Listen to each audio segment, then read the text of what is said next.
Hello, everyone. I'm Matt Williamson, fresh off the plane from Ireland. What an amazing trip. What an amazing group of fans. What a cool game that almost got away from them. We already kind of talked about that, but we are going to do our typical day after the game, heavy deep dive. Very positive experience by all. So many of you came up and said hello, which I thought was super cool and very much appreciated. But we got a lot to talk about here. We can do the pleasantries later. Offensive snap counts. They only played 53. They ran 53 snaps. Again, this is a problem. Time of possession is not where it needs to be. The whole starting line, Siamalu missed 2 snaps, and Rodgers played 53. So 51 for those guys. But how about this? And I love it. Next to most snaps on the team, other than O-lineman and starting quarterback, my guy, Darnell Washington. 48 out of a possible 53 snaps. Wow. Love it. I really hope that they go this way. After that, we got Metcalf at 42. Gainwell just owning the backfield with 41. I think that's a one-time thing, and Warren probably takes that role after the bye. Calvin Austin at 27, but there was an injury there. Spencer Anderson, 19 snaps as an extra offensive lineman. 48 for Darnell, 19 for Spencer. That is some beef, and I love it. And I also think it's not quite the same, but Skoranek playing 18 as your next wide receiver, that's beef, that's power, that's blocking. Connor Hayward played a lot, 16. Only 15 for Pat Freiermuth. Now, he was quite guilty of getting that, frankly, being pretty lazy with his field goal protection and getting that blocked. I assume that had something to do with it, but it's also clearly in the game plan that Washington was going to play a lot more, and he clearly did. Scotty Miller played 13. Jonnu 13. Caleb Johnson was out there for 11. Roman Wilson only 3. And then Jalen Ramsey. You love when Jalen Ramsey's out there because that means it is victory formation, and he only played 1. How about the defense? They were out there for 76 snaps. Far too many. But Queen and Elliott fresh off an injury, both played 76. Great. Slay played 73. Watt 69. Herbig 66. Same with Peyton Wilson 66. Brandon Eccles 62. Ramsey 55. And now it is pretty well known, I guess he's got a hamstring. Cam Hayward, 53. That's more like it as opposed to 85-ish% of the snaps. I mean, I think that's a better rotation. We'll get to these D linemen here in a bit. I'm fine with him leading the team in D line snaps, of course. Thornhill with 50. Benton with 46. I thought he played quite well. Harmon with 35. Chuck Clark, 31. Black played 23, as did Pierre. That's not by how you drew it up, but he did fine. He did quite well, actually. Who am I kidding? Jack Sawyer for 13. Holcomb for 10. Ekwale for only 5. I'm still not sure why he doesn't get a little more, but oh well. And Liao for 4.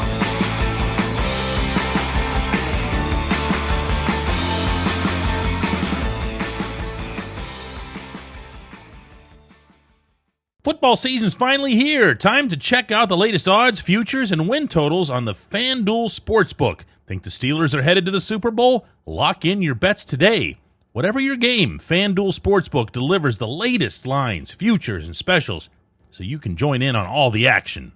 Hey guys, if you're planning to see a Steelers game, use the Game Time app to get your tickets. You can snag new ticket deals before anyone if you set it into your app alerts. The app is easy to use. No surprise fees at checkout.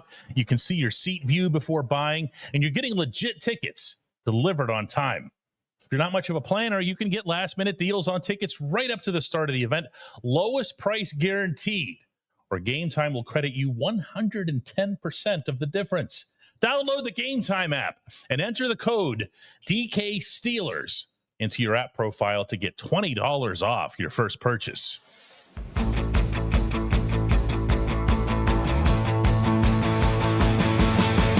Okay, speaking of snap counts, the Vikings only got 11 out of their high-quality right tackle, pit guy, Brian O'Neill. That was obviously a big problem for them. Their O-line injuries, but I didn't realize he only lasted 11 snaps. Ooh, that's a tough thing to overcome as any team. So as I often do on these day afters, and it is Monday here, but it's later in the day than I usually come at you, but you'll be getting it at the same time.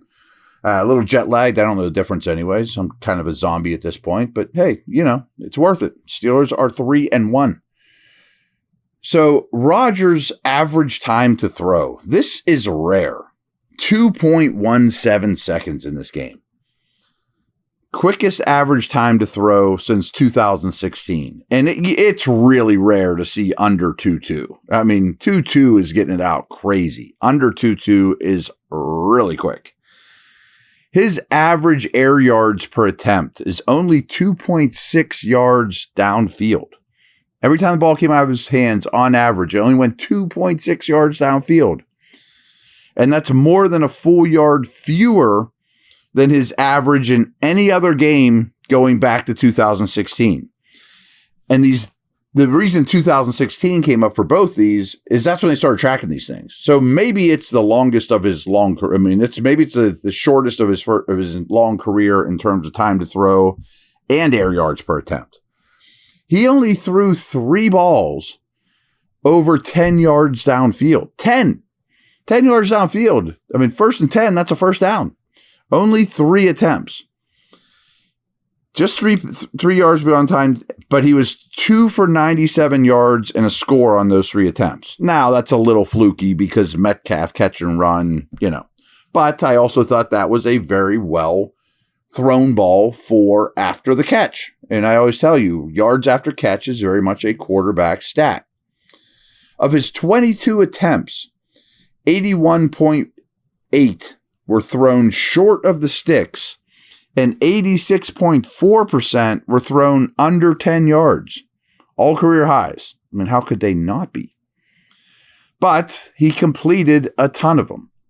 Now, there's this stat out there that I don't cite often, but I do think it's noteworthy, is adjusted completion percentage. And basically, when that just takes drops out of it, or spikes, or throwaways. So when you try to complete a pass, which is most, of course, if you're a quarterback, and your wideout just doesn't flat out drop it, he completed over 86% of his throws. It's pretty good. I mean, it's pretty good. And they are a heavy zone team, and they knew this coming in. Now, all that being said, I don't think a deep shot would kill you. I mean, it worked, don't get me wrong, and I thought Rodgers was masterful, as I said yesterday. But would it be the end of the world to throw 2 or 3 go balls to Metcalf mixed in there, or Austin, or Ramon Wilson, or Freiermuth or Jonnu down the stretch, or down the seam, 20, 30 yards downfield, and you could max protect when you do it? Maybe, I guess, if you don't need it, you don't have to, and maybe teams will start creeping up, and then you hit it. Maybe that's still to come.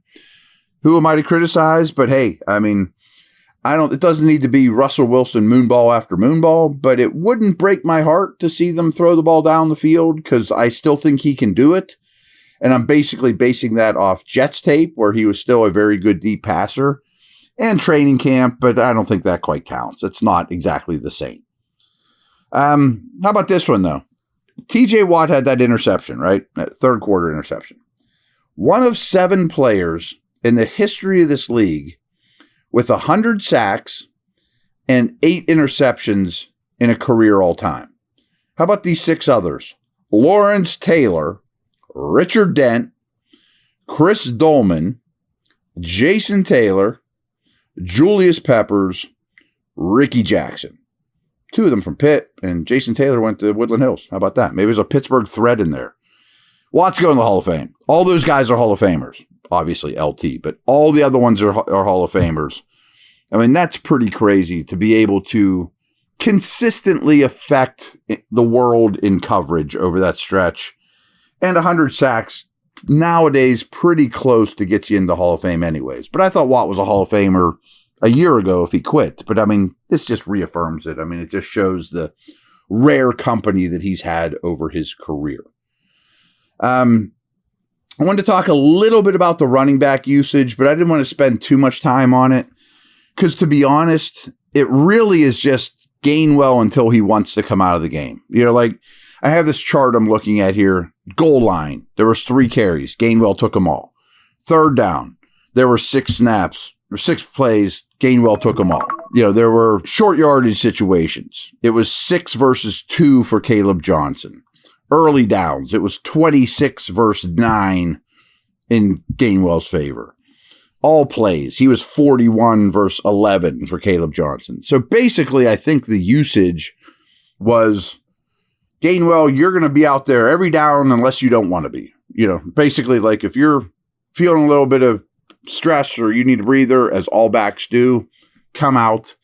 There probably was one of those series that they said, hey, Caleb, take it over. You can go from here and be the guy, which I'm fine with. I'll be honest. In the pregame show, I thought, man, you can't give Gainwell that kind of workload. Maybe this will be the game that they just throw Caleb Johnson in the deep end like a little kid and say, sink or swim, sonny boy. But no, they trusted Gainwell enough. And I mean, there's some Monday morning quarterbacking here, but I was probably short-sighted on that because with the bye week coming up, you beat the crap out of Gainwell for one day. You get on a plane back home. He goes wherever he goes for the next 3 or 4 days, relaxes, watch games from home next week, and then you host the Brownies the week after, assuming Warren is out there. So I probably should have seen that coming, but I just thought maybe they would just throw Caleb Johnson in there in an every down role. And this isn't a knock on Johnson, but kind of glad they didn't because this worked out extremely well. So we went over the snap counts with Washington, and they really did not rotate their tight ends hardly at all. And the first 3 weeks of the season, all 3 of their tight ends played between 40 and 70% of offensive snaps. Now, Washington has been the primary tight end when they have one tight end on early downs. Freiermuth was the main guy on third downs, while Smith and Freiermuth were the typical combination in 2 tight end sets. This game was totally different, and I don't think it's all Freiermuth being in the doghouse. And I threw out on Twitter, Freiermuth only played 15 snaps the second I saw it, like right after the game. And many of you, I was a little shocked. Some of them were like, you need to get him more involved.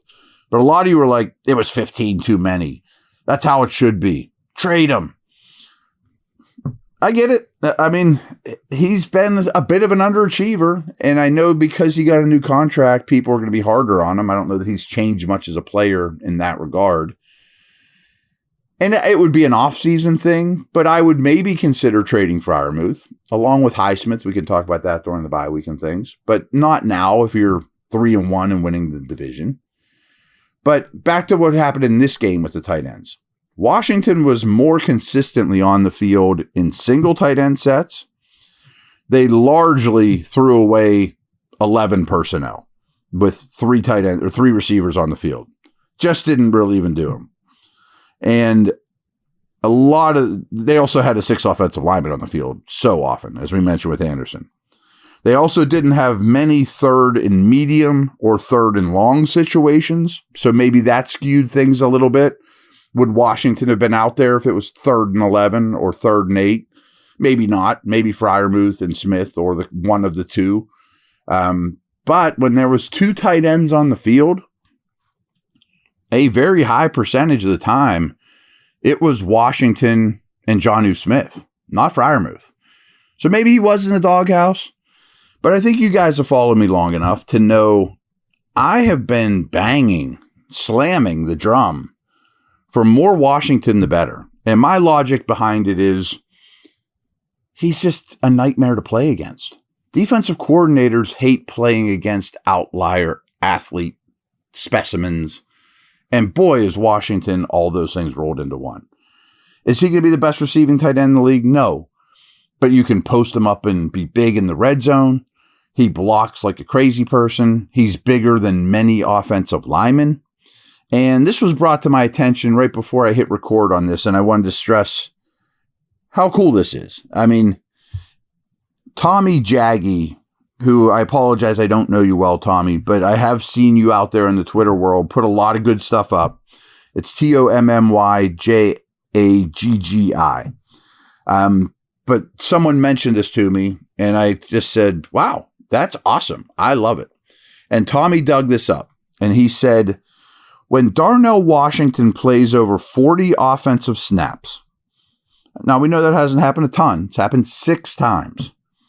What do we guess in the Steelers' record is? 6-0.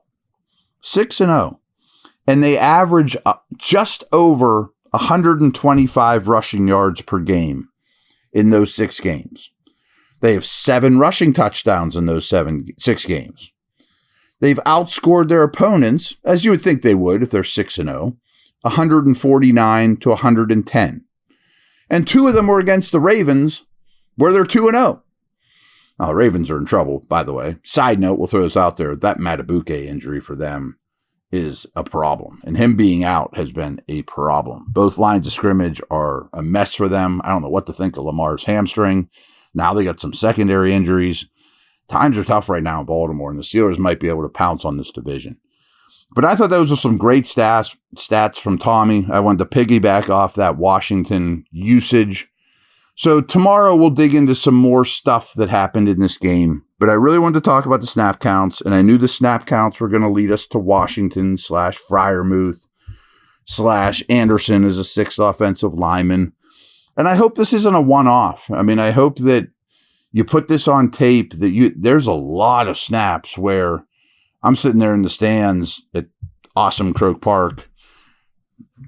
Calvin Anderson's eligible. I'm like, uh-oh, they're going to run right that direction. Anderson's going to line up outside one tackle with Darnell to his outside shoulder, and that is some beef. And again, it's the best offenses in this league have some kind of calling card. Mentioned the Ravens, like Patrick Ricard's really hard to play against. Even if you know he's never going to touch the ball, you just don't defend those type of offenses very often. And I think Washington brings that to the table, and he's not just a guard or a tackle playing tight end like Ricard is playing fullback. He's going to score touchdowns. He's going to catch a couple passes. So I thought these are some really interesting developments from that game. We're going to dig into more tomorrow. Obviously, it's kind of a weird week with the bye coming up. I'll probably sneak in an extra mailbag during this stretch as well. I'll be honest, I'm exhausted. I just got off the plane a little bit ago. And I guess that's a wrap. All right, I'll get back to you guys tomorrow.